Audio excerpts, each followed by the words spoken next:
आप देख रहे हैं सत्य हिंदी का रात 8 बजे का बुलेटिन और मैं हूं आपके साथ कृति सिंह।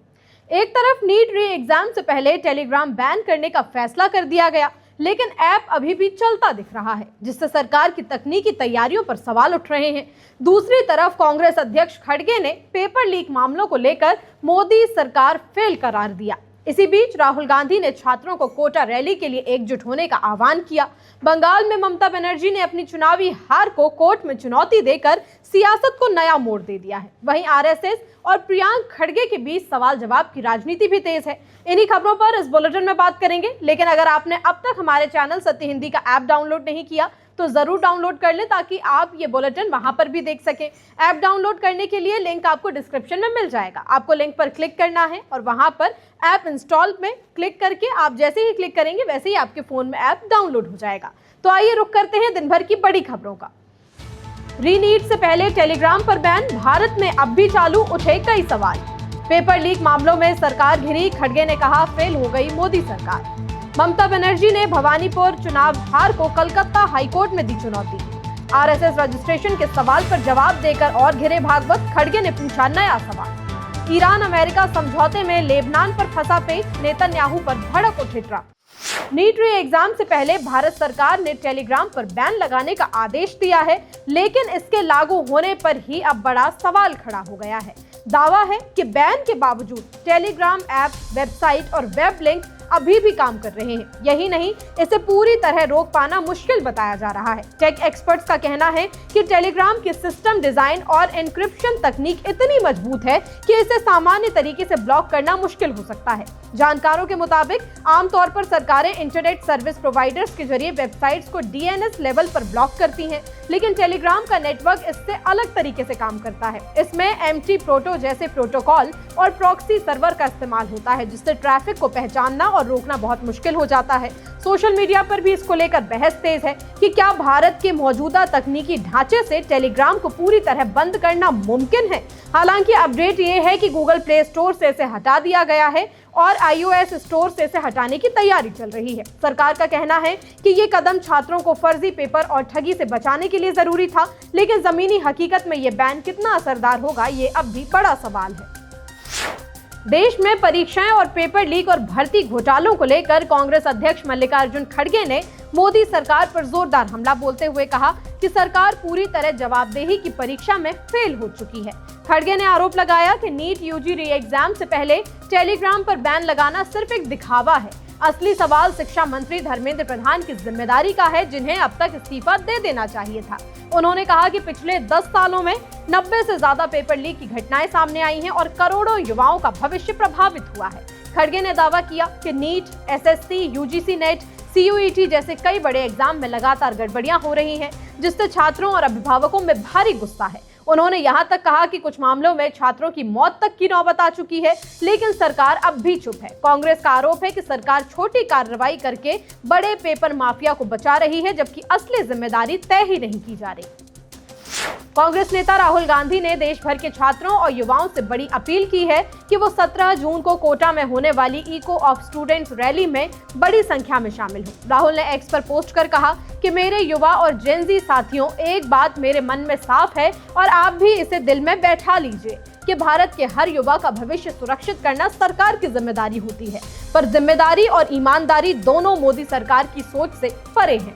राहुल का कहना है कि पेपर लीक, परीक्षा को प्रबंधन, रद्द होती भर्तियां, आसमान छूती फीस, निजीकरण, घोटाले, इन्हीं औजारों से वो हर दिन करोड़ों सपने तोड़ रही है।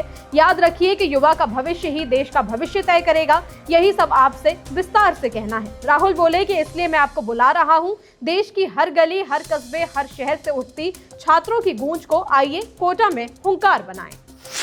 पश्चिम बंगाल में पूर्व मुख्यमंत्री ममता बनर्जी ने भवानीपुर सीट पर अपनी हार को कलकत्ता हाईकोर्ट में चुनौती दे दी है। उन्होंने बीजेपी नेता शुभेंदु अधिकारी की जीत को लेकर याचिका और हलफनामा दाखिल किया। टीएमसी सूत्रों के मुताबिक ममता बनर्जी मंगलवार दोपहर अचानक अपनी पार्टी नेताओं के साथ हाईकोर्ट पहुंची और वहां पर याचिका दायर की। गौरतलब है कि इस सीट पर अप्रैल में हुए चुनाव में शुभेंदु अधिकारी ने ममता बनर्जी को 15,000 से ज्यादा वोटों से हराया था। ममता बनर्जी ने चुनाव के बाद ही वोटों की गिनती में गड़बड़ी का आरोप लगाया था और ये पहली बार नहीं है जब उन्होंने चुनावी परिणाम को कोर्ट में चुनौती दी हो। इससे पहले नंदीग्राम सीट की हार को लेकर भी उन्होंने कानूनी लड़ाई शुरू की थी, जो अब भी जारी है। अब एक बार फिर से भवानीपुर मामला अदालत पहुंचने के बाद बंगाल की राजनीति फिर से गर्मा गई है।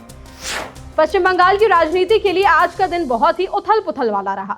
एनसीपीआई में बड़ा बदलाव करते हुए पार्टी ने टीएमसी की बागी ज्योति प्रकाश चटर्जी को नया अध्यक्ष घोषित कर दिया, जबकि अभी विलय पर फैसला आना बाकी है। इसी बीच टीएमसी नेता सौमित्र बनर्जी पर उस वक्त बड़ा हंगामा हुआ जब उन्हें पुलिस कोर्ट लेकर जा रही थी और उन पर अंडों से हमला कर दिया गया। पुलिस ने तुरंत हालात संभाले और उन्हें सुरक्षित कोर्ट तक पहुंचाया। वहीं काकोली घोष दस्तीदार ने लोकसभा स्पीकर को पत्र लिखकर कल्याण बनर्जी पर गंभीर आरोप लगाए हैं। तो कल्याण बनर्जी ने इन आरोपों को राजनीतिक साजिश और बदनाम करने की कोशिश बताया है। इस पूरे मामले में अब टीएमसी के नेता एक दूसरे के खिलाफ खुलकर मोर्चा खोलते दिख रहे हैं। बुलेटिन में आगे अभी और भी खबरें हैं। खड़गे का सवाल, आरएसएस की ताकत पर अब जवाब दो। वायरल वीडियो विवाद पर भगवंत मान का बड़ा पलटवार। ट्रंप ने नेतन्याहू को लगाई फटकार, लेबनान पर जताई नाराजगी। ईरान की चेतावनी, लेबनान हमला समझौता तोड़ देगा। कर्नाटक के गृह मंत्री प्रियांक खड़गे ने एक बार फिर से आरएसएस को लेकर बड़ा सवाल खड़ा कर दिया।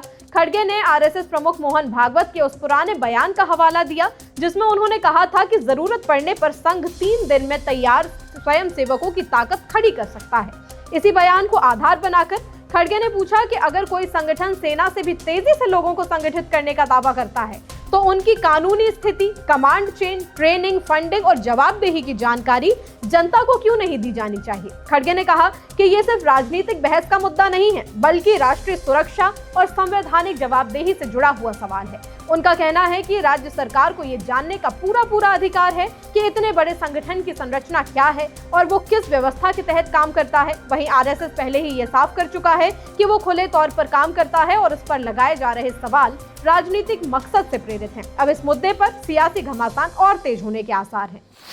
पंजाब में गुरुओं की बेअदबी से जुड़े मामले और वायरल वीडियो विवाद पर मुख्यमंत्री भगवंत सिंह मान ने अपनी चुप्पी तोड़ी। भगवंत मान ने अपने खिलाफ लगे सभी आरोपों को सिरे से खारिज करते हुए कहा कि इससे ये बहुत ही बड़ी राजनीतिक साजिश है। मान ने स्पष्ट किया कि वायरल वीडियो में दिख रहा व्यक्ति वो नहीं है और ना ही उसकी कदगाठी उनसे मिलती है। उन्होंने कहा कि वो पहले भी अकाल तख्त साहिब के समक्ष ये स्थिति अपनी साफ कर चुके हैं।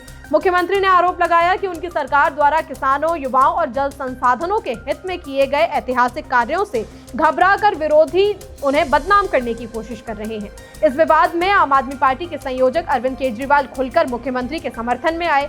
केजरीवाल ने एक्स पर मान का वीडियो साझा करते हुए जनता से अपील की कि वो विरोधियों के झूठे प्रचार को समझने के लिए इस वीडियो को खुद देखें। दूसरी तरफ विरोधी दल ने इस मुद्दे पर सरकार को घेरना शुरू कर दिया है। बीजेपी नेता केवल सिंह ढिल्लों ने मुख्यमंत्री पर तीखा हमला बोलते हुए उनसे नैतिक जिम्मेदारी के आधार पर तुरंत इस्तीफे की मांग की। ढिल्लों ने कहा कि अकाल तख्त के आदेश का सम्मान करते हुए सभी सिख मंत्रियों और अधिकारियों को मुख्यमंत्री से दूरी बना लेनी चाहिए। शिवसेना यूबीटी में टूट और कथित ऑपरेशन टाइगर की चर्चाओं के बीच उद्धव ठाकरे ने कहा है कि अगर कोई नेता या सांसद पार्टी छोड़ना चाहता है तो वो उसे रोकेंगे नहीं। उन्होंने कहा कि जब किसी का मन जाने का हो तो उसे जबरन रोकने का कोई मतलब नहीं बनता। उद्धव ने भरोसा जताते हुए कहा कि आज का समय भले ही उनका ना हो, लेकिन आने वाला कल जरूर उनका ही होगा। उन्होंने कहा कि जो लोग बाला साहेब ठाकरे की शिवसेना को छोड़कर गए, उन्हें एक दिन अपने फैसले पर पछतावा हुआ, लेकिन तब तक बहुत देर हो चुकी थी। दरअसल हाल के दिनों में ऑपरेशन टाइगर की चर्चा तेज हुई है। दावा है कि उद्धव गुट के कुछ सांसदों को तोड़ने की कोशिश की जा रही है। इसी बीच मुंबई में हुई बैठक में पार्टी के 9 में से सिर्फ 4 सांसदों ने व्यक्तिगत रूप से पहुंचने से अटकलों को और हवा दे दी। दूसरी तरफ शिंदे गुट ने इन अटकलों को और ज्यादा हवा दी। केंद्रीय मंत्री प्रताप राव जाधव ने दावा किया कि उद्धव गुट के कई सांसद नेतृत्व से नाराज हैं और एकनाथ शिंदे के संपर्क में हैं। इसी विवाद के बीच अब उद्धव की ये प्रतिक्रिया आई है। अमेरिका ईरान समझौते के बीच नेतन्याहू की लेबनान पर कड़े रुख को लेकर ट्रंप अब भड़क उठे हैं। ट्रंप ने कहा कि समझौते पर हस्ताक्षर होने से महज 2 घंटे पहले बेरूत पर इस्राएल का हमला उन्हें बिल्कुल पसंद नहीं आया। ट्रंप का कहना है कि इस बात की नाराजगी सीधे इस्राएल को भी जता दी थी। ट्रंप ने इस दौरान अमेरिका और इस्राएल के रिश्तों का भी जिक्र किया। उन्होंने दावा किया कि अगर अमेरिका का समर्थन न होता तो इस्राएल की स्थिति खराब होती। ट्रंप ने कहा कि उनके जैसे समर्थन किसी दूसरे अमेरिकी राष्ट्रपति ने कभी भी इसराइल को दिया नहीं था। दोस्ती के बावजूद ट्रंप ने नेतन्याहू को खुली नसीहत दी। उन्होंने कहा कि लेबनान के मामले में नेतन्याहू को ज्यादा जिम्मेदारी दिखानी चाहिए। ट्रंप के मुताबिक इसराइल और हिजबुल्लाह के बीच संघर्ष बहुत लंबा खिंच चुका है और इसमें कई जानें जा चुकी हैं। अमेरिका और ईरान के बीच हुए समझौते को लेकर इसराइल का रुख एकदम अलग है। इसराइल लेबनान के मुद्दे पर तो अड़ा ही है, साथ ही उसे पाकिस्तान पर मध्यस्थ के तौर पर भरोसा भी नहीं है। भारत में इसराइल के राजदूत रूबेन अज़ार ने स्पष्ट किया कि भले ही युद्ध विराम और हॉर्मुज को खोलने पर सहमति बन गई हो, लेकिन इसराइल की सुरक्षा से जुड़े मुख्य मुद्दे अब भी अनसुलझे हैं। ईरान के परमाणु कार्यक्रम, बैलिस्टिक मिसाइल निर्माण और चरमपंथी संगठनों को मिलने वाले समर्थन जैसे मुद्दे अभी आगे की बातचीत के लिए टाल दिए गए हैं। रूबेन का कहना है कि वो दक्षिणी लेबनान से अपनी सेना तब तक नहीं हटाएंगे जब तक वहां की सेना हिजबुल्लाह को दोबारा हथियार जुटाने से रोकने में सक्षम न हो जाए। अज़ार ने पाकिस्तान को भरोसे के लायक न बताते हुए वहां के आतंकी नेटवर्क पर चिंता जताई और कतर की भूमिका पर भी सवाल खड़े किए। ईरान अमेरिका समझौते के बीच लेबनान को लेकर पेच फंसा हुआ है। ईरान ने साफ चेतावनी दी कि अगर इसराइल ने लेबनान पर कोई भी सैन्य कार्रवाई की तो इसे अमेरिका के साथ हुए समझौते का सीधा सीधा उल्लंघन माना जाएगा।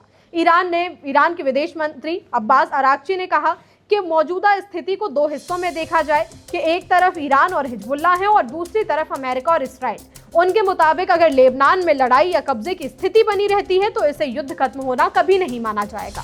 अराक्ची का कहना है कि लेबनान में संघर्ष तो खत्म होना ही इसलिए माना जाएगा जब तक लेबनान में शांति नहीं हो जाती। उन्होंने साफ शब्दों में चेतावनी दी कि अगर इसराइल ने लेबनान की जमीन पर हमला किया या वहां अपनी सैन्य मौजूदगी बनाए रखी तो ये पूरी तरह से समझौते का उल्लंघन होगा और इसके गंभीर नतीजे भुगतने पड़ेंगे।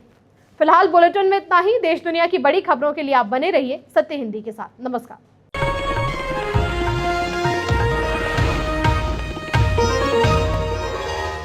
Copyright disclaimer under Section 107 of the Copyright Act 1976. Allowance is made for fair use for purposes such as criticism, comment, news reporting, scholarship, and research.